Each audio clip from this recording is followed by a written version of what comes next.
আমি প্রজেক্টটি শেষ করলাম। এই প্রজেক্টটি শেষ করতে আমাদের যিনি মালিক সদ্য রাসেল ভাই, ওনার একটু আমি সাক্ষাৎকার নেব, যে সাক্ষাৎকারটা আসলে কাজটি কেমন হলো। আসসালামু আলাইকুম। ওয়ালাইকুম আসসালাম। আপনি কেমন আছেন? আছি আলহামদুলিল্লাহ ভালো। আমিও ভালো আছি। এই যে আমরা আপনাদের কাজটা করলাম, তা আপনার অনেকে জানতে চায় আসলে কাজটা কোথায় হয়। তা আপনি যদি বলতেন ঠিকানাটা একটু প্রথম। এটা হচ্ছে কি চট্টগ্রাম জেলার মিরাসরাই উপজেলা, হুম।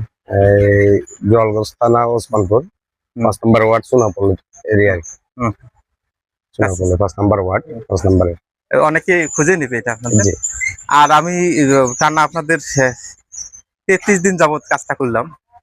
আসলে কাজটা কেমন হয়েছে এটা বিষয় আছে, এবং হলো ব্লকের মান কেমন এটাও বিষয় আছে। সব বিষয় মিলেই যদি বলতেন।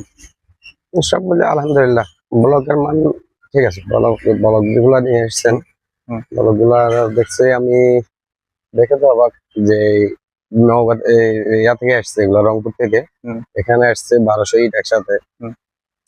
তার মাঝে ভাঙতে ছিল একটা ইট।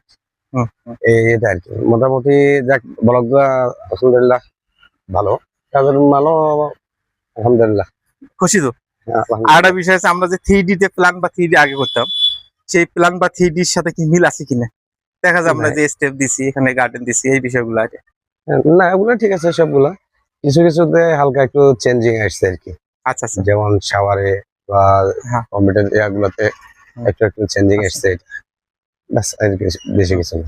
আর আপনি তো এটা টোটালি ইলেকট্রিক ডিজাইন এবং প্লাম্বিংটা করলেন সুন্দরভাবে। আমার খুব এটা আমার পছন্দ হয়েছে, এটা আমরা বাংলাদেশে হয় না। এই বিষয়ে যদি কিছু বলতেন। না, এভাবে প্লাম্বিং বা ইলেকট্রিক ওয়ারিং করলে ভালো, এই জন্য যে সেফটি যে আমাদের ওখানের সিস্টেম আছে এখানে, তারপরে ফারাক হয়েছে এরকম না। ওখানে তো সবগুলা লাইন আলাদা আলাদা করা হয়। সকেটের লাইন আমাদের এক সিস্টেম, আমাদের এসির লাইন আরেক সিস্টেম। আমাদের বাংলাদেশে এরকম করা হয়, আমরা পাইপ একটা দিয়ে দিলাম, একটার ভিতরে আমরা এসি এবং এভরিথিং যা আছে সকেট সবগুলো ইউজ করি, বা সুইচ বোর্ডের সাথে একটা সকেট দিয়ে দিই, আমাদের শেষ হয়ে যায় ওই জন্য। তো এটা কোনো কাজে আসে না পরবর্তীতে। এখন মোটামুটি যে ওয়ারিংটা হয়েছে এটা সবগুলা ব্যবহারযোগ্য, কাজে আসবে। না, আমার খুব পছন্দ হয়েছে আপনার যে ইলেকট্রিক বা প্লাম্বিং এর যে কাজের ধারাটা, এটা আসলে বাংলাদেশে ওই রকম হয় না। এক্ষেত্রে বেশি কাজ আসে না, অল্প কিছু। মনে করেন আপনি 10,000 টাকা খরচ করলেন, তার সাথে 2,000 টাকা খরচ করলে আপনার কাজটা খুব স্বাভাবিকভাবে হয়, এই আর কি। আর আমরা যদি বলি আপনার ফিনিশিংটা দেখেন, না ফিনিশিংটা নিয়ে ফিনিশিংটা আছে এরকম থাকে, ব্লকে এটা থাকে। হ্যাঁ, আপনার একটু আপনি যা হালকা কাজ আছে ফিনিশিং আলহামদুলিল্লাহ আসছে। প্লাস্টার করলেও পারে, আর যা একটু টুকটাক আছে